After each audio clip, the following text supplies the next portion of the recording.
Hi, everyone. Welcome back to Coffee with Kevin. I know it's been a while. We have a lot to catch up on. But first, most importantly, let's talk about the coffee. So today, I actually a few weeks ago, I finally got my coffee grinder out of storage. So I'm going whole bean now. And I have a nice roast here from a local company, Seaworthy Coffee. Don't worry, it's not product placement, not trying to be an influencer or anything. But it's a great coffee. It's called their Boathouse Blend. Got some fresh ground, and it's very tasty. It's one of my new addictions. So let's take a sip of our coffee before we settle back in here. Okay. You guys can keep drinking yours. I'm going to start talking.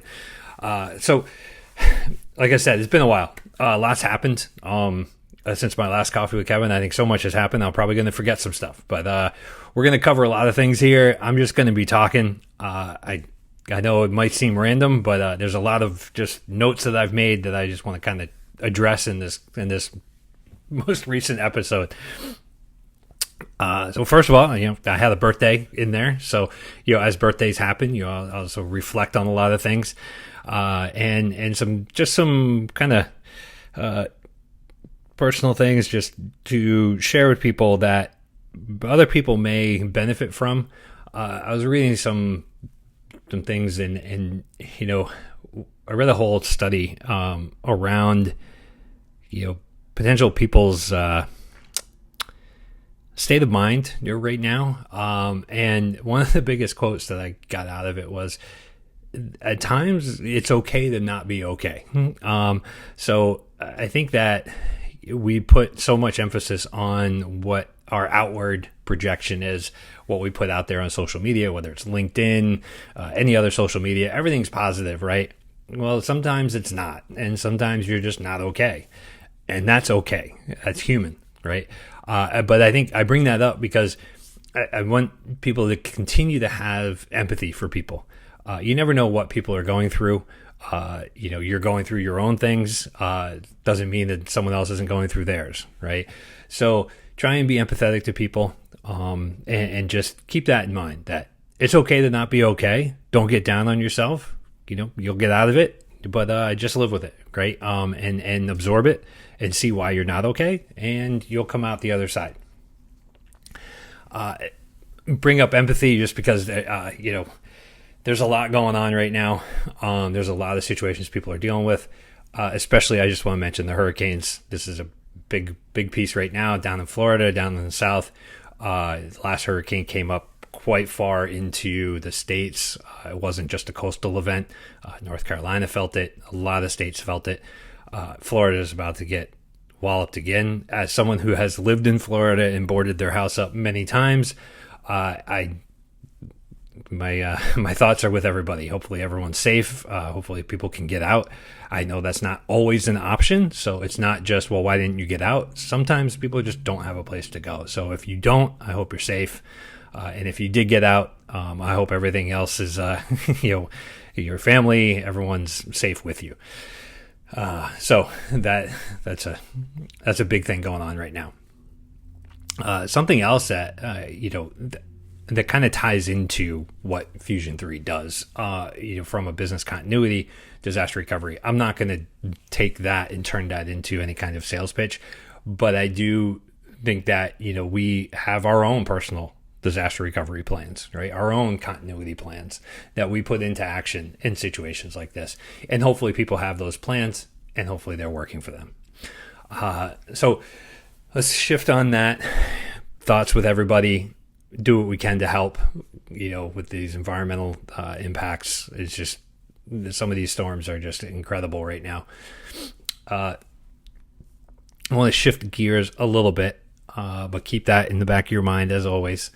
And sometimes that kind of makes you okay to not be okay, right? There's a lot of stress involved with that for a lot of people right now. But shifting gears, I want to go back to a while ago.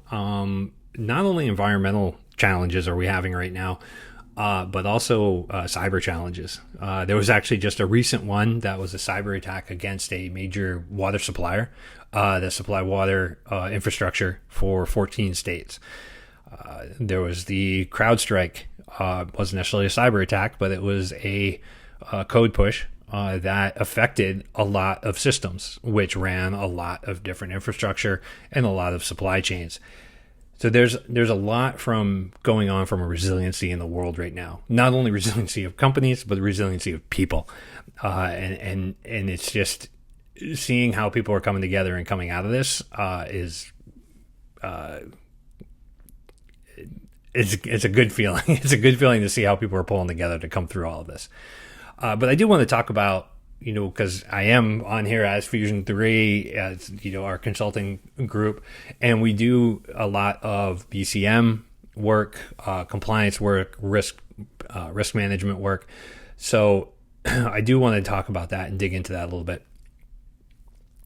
The CrowdStrike one, I actually came across a quote from a person that was really tied it together, where while they were running CrowdStrike, it was probably only on a handful, maybe less than a dozen of their servers, and they had those in an environment.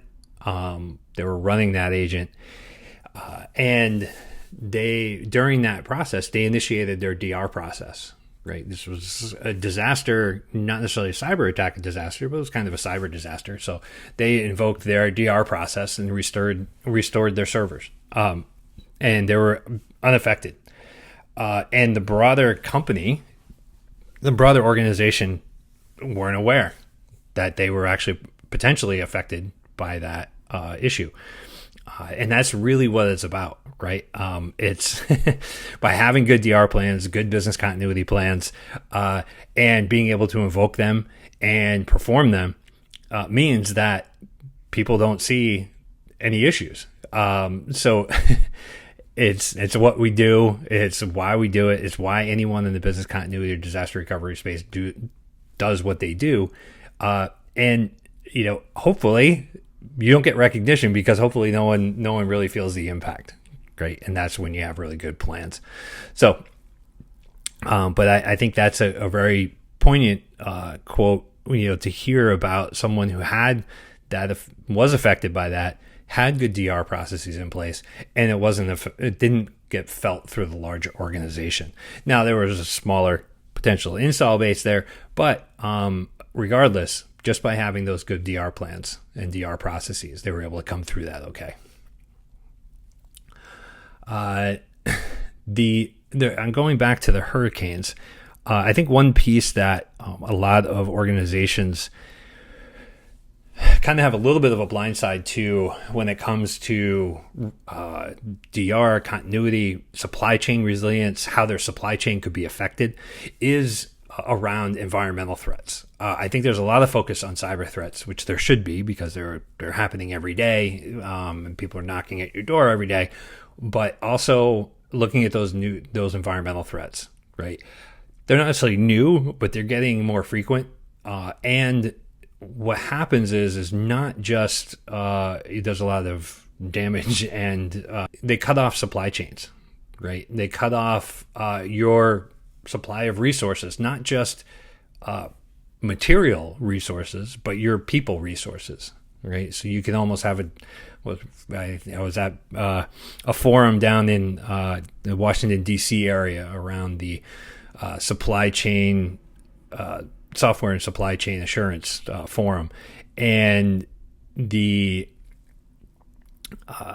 one of the quotes that we came out of there with, just in side conversations, was a denial of resources, right? Versus a denial of services, a DDoS attack. You have a denial of resources, right? And that denial of resources could come from, either false information, AI posting a video of your CEO, saying, hey, don't come to work today. And all of a sudden your resources don't come into work.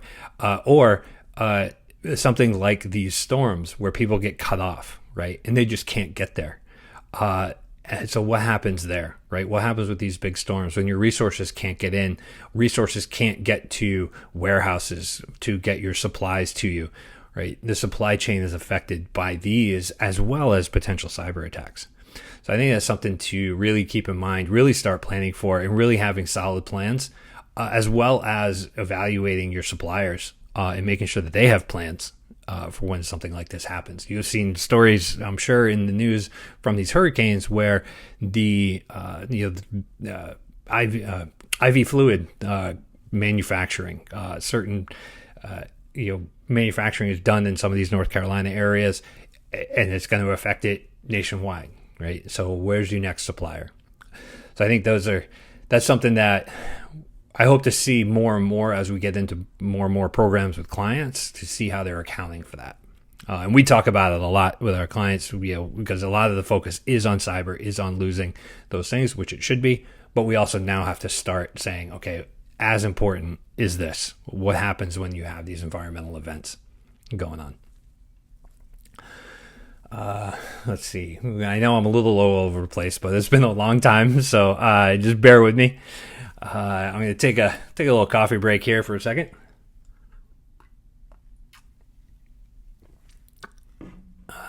One of the next topics, and this is actually a little bit on the personal side. I'm sure people can relate to this. I don't have to hope. I want to talk about concept of inertia. And then I'm going to wrap up with some other exciting news that we have going on here. But this is, I know it's kind of a random insert here, but I wanted to make sure to cover it. There's overcoming inertia.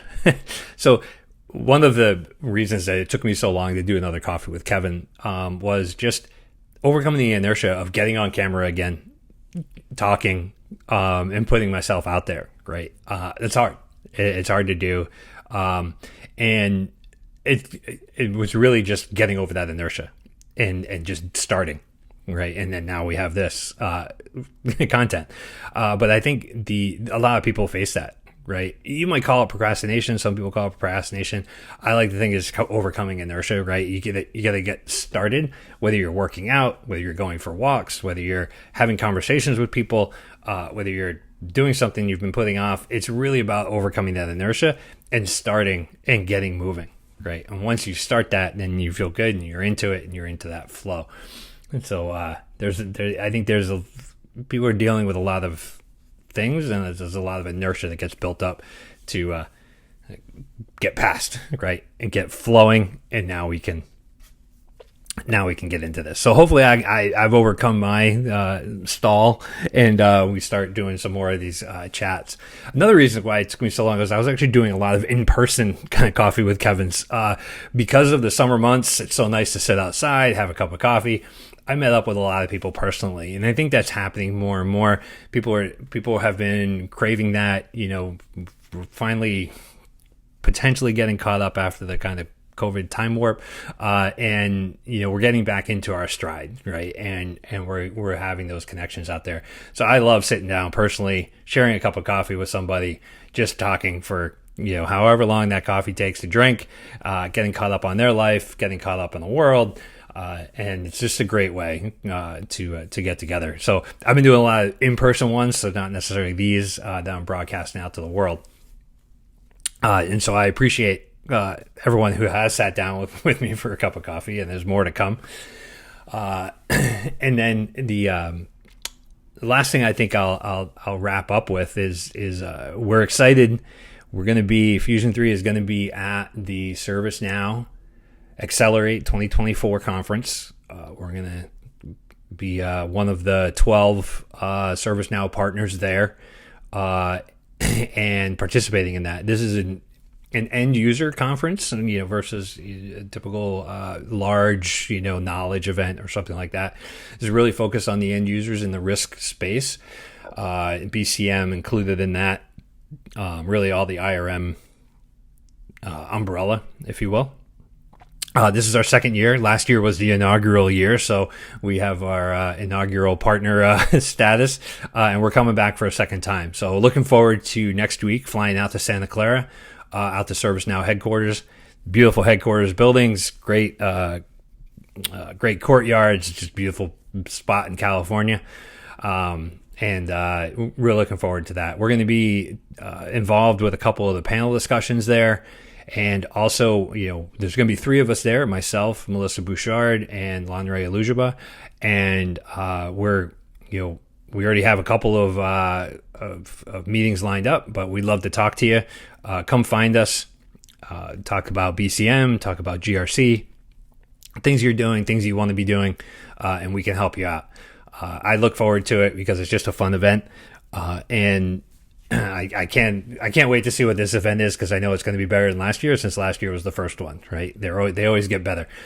But yeah, so we're going to also be showcasing some of our new offerings. We have some offerings where we're integrating to legal service delivery from the GRC applications, so you can have legal reviews much easier for your policies or your risk events, to look at legal impact and whatnot, as well as some BCM offerings. Taking your whole BCM program and road mapping it into ServiceNow and seeing where you can go with that. They've done a lot of great releases with the BCM product. The new interface, there's new features coming out, and it's just and as well as they're including the operational resilience, which really ties back to my conversation around the hurricanes and CrowdStrike and whatnot, and really looking at your true operational resilience versus just pointed, recoveries.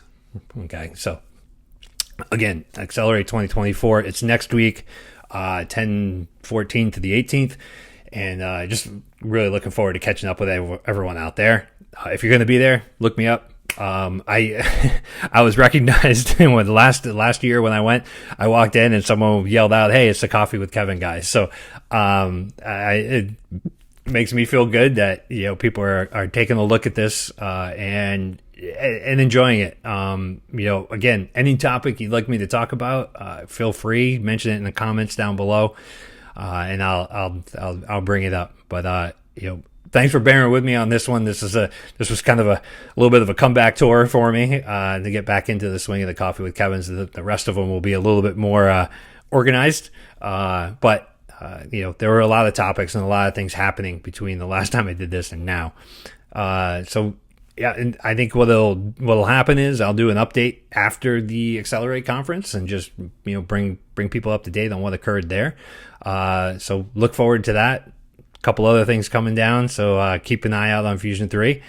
And again, if anyone wants to talk BCM, GRC, ServiceNow in general, I'd love to, and that'd be great.